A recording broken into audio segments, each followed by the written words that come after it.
Hey guys, got a flashlight review for you. Thank you so much to the folks at Gadzooks.com for hosting. What you're looking at here is the Maglite LED XL100, and this light is badass. Don't mean to be vulgar, but this is such a cool flashlight. I'm glad this thing didn't come out when I was 12 because I'd probably get in trouble for playing around with it and have it taken away. It's got so many cool little functions. I'm going to get into that in a second, and just want to have you get a nice look at this. I like the fact that it's got a streamlined flat body and it's made out of that machined aluminum with the great fit and finish that Maglite flashlights are known for. It uses the LED technology instead of the older incandescent technology. I like LEDs. All my lights now are LEDs because they're more durable, they take shock a lot better, they're a lot brighter, and they have a better battery life. So go with LEDs if you can. If you don't, if you have some of the older Maglites, check out my other review. They have So Gadzooks.com has some new conversion kits so you can turn those older incandescent lights into LED technology. But onto this flashlight. It's a standard push button design, and we'll talk about this push button setup right now in a second. So what I'm going to do is I'm going to open this up, pull out the battery assembly here that comes with it, and charge this thing up. So this thing takes 3 AAA batteries. And you'll notice one side has like a little a single contact point nub at one side, and this side has 2. So the side with 2 will be the side that goes in first. In case you stick it in the battery pack and it doesn't light up and you're wondering why, it might be because you have it backwards, or maybe because you loaded in the batteries backwards on the assembly. So once it's in, push that in, and you can use it as a normal flashlight. Fits really great in the hand. I like the fact that it's just straight, doesn't taper or anything like that, because it makes it smooth and really comfortable in the hand to use. And I prefer this base push button design for smaller flashlights because you can hold it in the palm of your hand and you can just use it like so. But the real cool selling point here is what you see at this cap. Now if you own this flashlight, what I would do is I would memorize all these different functions and what order they're in, and then you use this little nub on the rubber button as a reference point. So once I have this in the middle, I know it's on the dim function. When I kind of have it a little bit to the left, then I know that I have my thumb on strobe. Now this works on a motion control technology. It's going to be a little bit hard on the camera because I have the camera at an angle, so I have to hold it kind of like here, so sometimes it won't read. But basically if you have this at a 90-degree angle, and I'll use this function first. Say you have this nub facing up, so say you have it, pretend that this is horizontal. If you have it at a 90-degree angle, what I'll do is I push the button and I hold it for a second.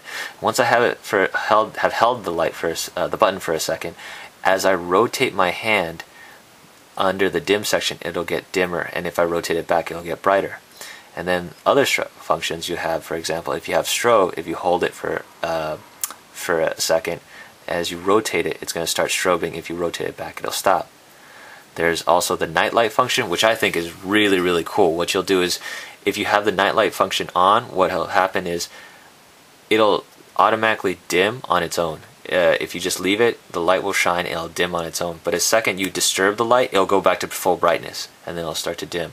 So it's pretty cool. You can actually use this as some sort of alert. You can leave it somewhere, and then if any kind of movement happens, it brightens up right away. You can use it for a short amount of time, but that would pretty much kill the battery, but it's pretty neat. You have the signal function, which means it's going to give you a periodic bursts of light, and then you have the SOS function, which is going to be 3 fast lights, 3 slow lights, 3 fast lights. So first I'm going to start with the dim function. Bear with me here. I'm going to see if I can. I have to have my hand angled a little bit for the camera to pick it up, but what I'm going to do is hold it, and then as you can see, as I rotate it,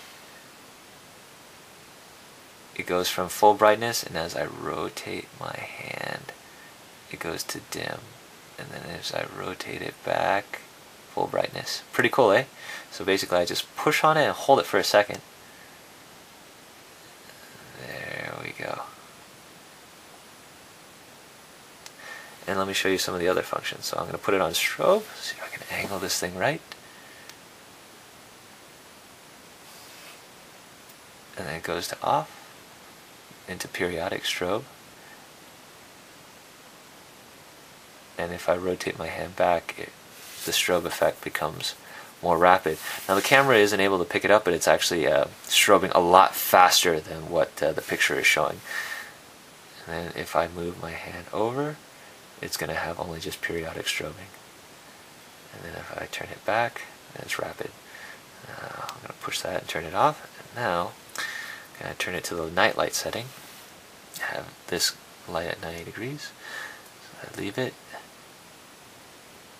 And as you can see, if I can leave it here, it kind of dims on its own. And if I shake it, it goes back to full brightness. If I stand absolutely still, it's going to turn down on its own and you have this pale light. But then if you leave it and something disturbs it, it goes back to full brightness. So that's pretty cool. Let me show you the signal function. So here, so this, as you can see right now, why you need to memorize the order that these functions are in, and also use this little nub as a reference point. So that way if you're in a nighttime setting and you need to use one of these functions, you'll know. So I'm just going to press and hold for a second.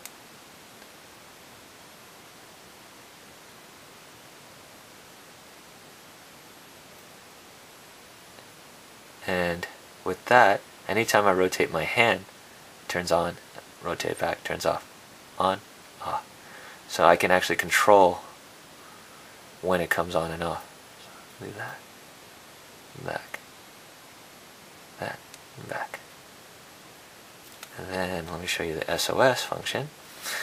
Press and hold for a second.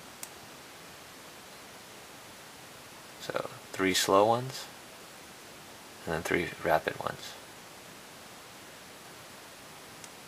So that's it. You got like all these different functions. So not only can you just push it once and use it as an extremely bright light, but you have these extra functions. So now, for the last part of this review, what I'm going to do is I'm going to take this out into my backyard. I'm going to shine it at an object at night in the dark from 50 feet away to give you an idea of how bright this light is. So stay tuned, and I'll see you in the backyard.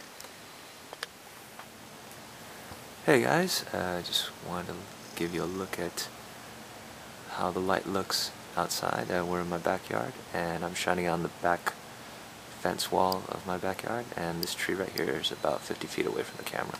So you can see it's got a bright center, and then it's got that halo around it, which covers up pretty much the area of the camera. So it's pretty bright, really bright in fact. And now if I kind of press and hold on to it to activate the dim function, let's see if I can rock my hand to the side. So let's see, that's off, that's on. If I hold it for like a second, let's see if I can get this right.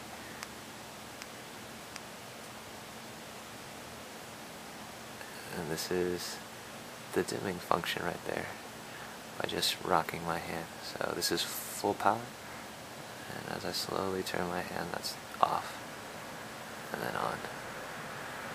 So yeah, it's powerful enough and so bright that even the camera can pick it up. This isn't a good camera for low light. It has trouble picking that up, but as you can see, you can pick out this tree right here, and really, really bright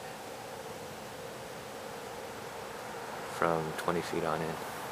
So yeah, just wanted to give you an idea of what this looks like outside. Back again, guys. So there you have it. That is the XL100 from Maglite. Great brightness, as you saw, at a distance. Plus you have this small, lightweight form factor. Thing hardly weighs anything. I'll put it on the scale and I'll put it in the details section. But it feels really light in the hand, fully loaded even with batteries. Very ergonomic, easy on the hands, no sharp edges. Very easy to use, and you have a bunch of extra functions to use, and if you're creative enough, I'm sure you can find a ton of ways to use all the functions there in this flashlight. And it's available at $42.67 as of today, which is November 18th, 2010. So check out the folks at Gadzooks.com if you guys want to try out the XL100. I think it's an awesome deal for what you're getting and what you're paying for. It's a great medium priced light that offers a lot more than what you're paying. So check out the XL100, and if you like it, check out some of the other stuff that they got at Gadzooks.com. Thanks for watching the review, guys, and if you have any questions, just feel free to email me. Have a good day.